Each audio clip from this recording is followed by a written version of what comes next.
Hello' everyone, বৰ্ণালী সৰু পাকঘৰলৈ আজি বনাবলৈ লৈছোঁ কঁঠালৰ গুটি মাছৰ সৈতে। এইখিনি মোৰ কালিৰে মাছ, মই ফ্ৰিজত থৈছিলোঁ। তো ফ্ৰেণ্ডছ, এয়া চাওক, মই কঁঠালৰ গুটিখিনি বাকলিখিনি পেলাই দিছোঁ আৰু ৰঙা বাকলিখিনিও পেলাই দিছোঁ। মই এনেকৈ কঁঠালৰ গুটিখিনি চফা কৰি লৈছোঁ। তো আহক ফ্ৰেণ্ডছ, মই আজি কেনেকৈ কঁঠালৰ গুটি মাছৰ সৈতে বনোৱা ৰেচিপিটো আপোনালোকৰ লগত শ্বেয়াৰ কৰোঁ। মই প্ৰথমতে গুটিখিনি অলপ বইল কৰি ল'ম।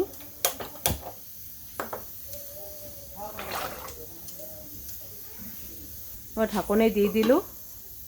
মোৰ ইফালে গুটিখিনি বইল হৈ থাকক আৰু মই ইয়াতে লৈ লৈছোঁ এটা নহৰু, এক টুকুৰ আদা, 3টা শুকান জলকীয়া আৰু 2টা পিঁয়াজ। এতিয়া মই এইখিনি পেষ্ট কৰি লওঁ। মই 2 মিনিট পিছত ঢাকনিখন তুলি লৈছোঁ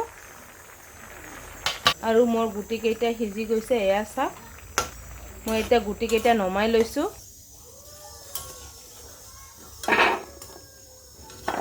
আৰু কেৰাহীটো ধুই এতিয়া মই কেৰাহীটো গৰম দি দিলোঁ। মোৰ কেৰাহী গৰম হৈ গৈছে। এতিয়া এড কৰিছোঁ সৰিয়হ তেল।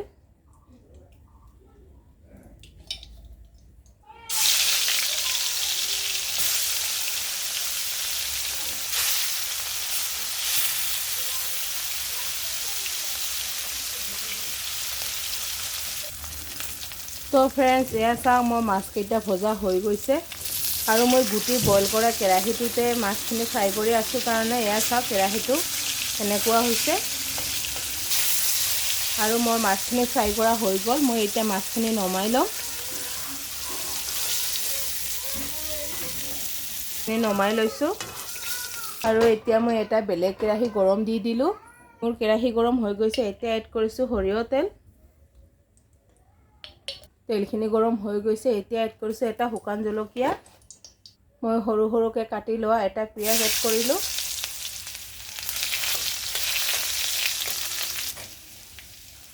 আৰু এতিয়া এড কৰিছোঁ মই মছলাখিনি, আদা, নহৰু, পিঁয়াজ আৰু শুকান জলকীয়াৰ পেষ্ট।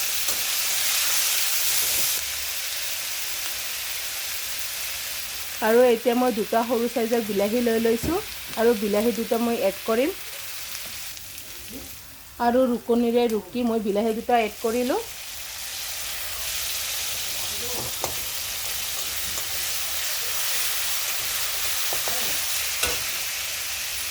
এতিয়া এড কৰিছোঁ পৰিমাণ অনুসৰি নিমখ। মই 1 চামুচ আৰু অলপখিনি এড কৰিলোঁ।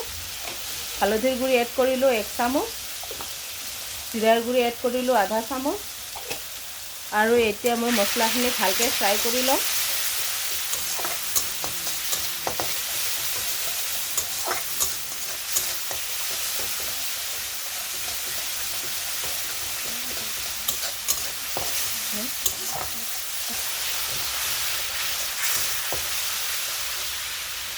মই মছলাখিনিত অলপ পানী এড কৰিলোঁ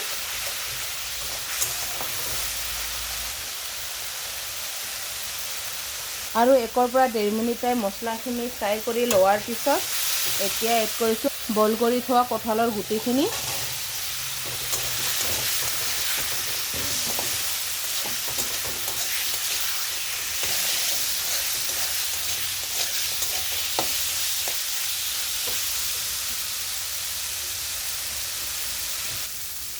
মই 3টা কেঁচা জলকীয়া এড কৰিলোঁ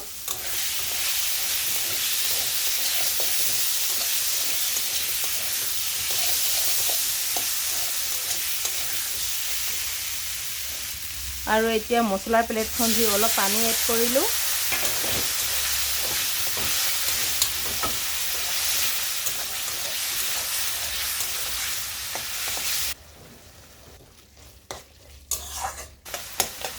আৰু এতিয়া মই খুন্তিৰে হেঁচি গুটিখিনি অলপ ভাঙি দিছোঁ।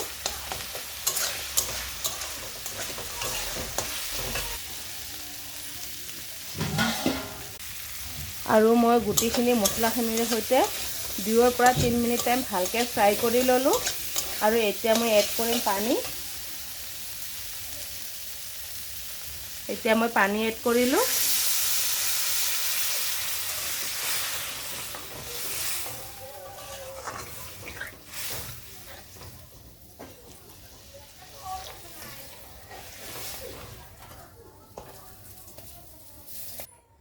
আৰু এতিয়া ফ্ৰাই কৰি লোৱা মাছ 3 পিচ মই এড কৰিলোঁ আৰু এতিয়া মই গুটিখিনি মাছখিনিৰ সৈতে 2 পৰা 3 মিনিট টাইম ভালকৈ জাল কৰি ল'ম মোৰ চব্জিখিনি উতলিছে আৰু এতিয়া মই এড কৰিছোঁ গৰম মছলাৰ গুড়ি 1 চামুচ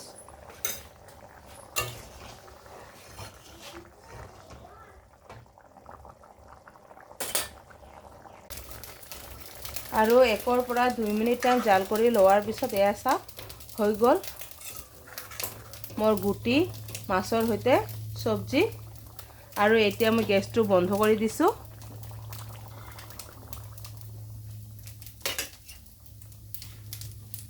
তো ফ্ৰেণ্ডছ এয়া চাওক হৈ গ'ল মোৰ কঁঠালৰ গুটি মাছৰ সৈতে ঝোল এয়া চাওক তো ফ্ৰেণ্ডছ আজি মোৰ ভিডিঅ' ইমানখিনিয়ে আছিল আৰু আজি মোৰ ভিডিঅ'টো ভাল লাগিলে লাইক কমেণ্ট শ্বেয়াৰ কৰিব আৰু পিছলৈ মোৰ ভিডিঅ' চাবৰ কাৰণে মোৰ চেনেলটো ছাবস্ক্ৰাইব কৰিব ধন্যবাদ।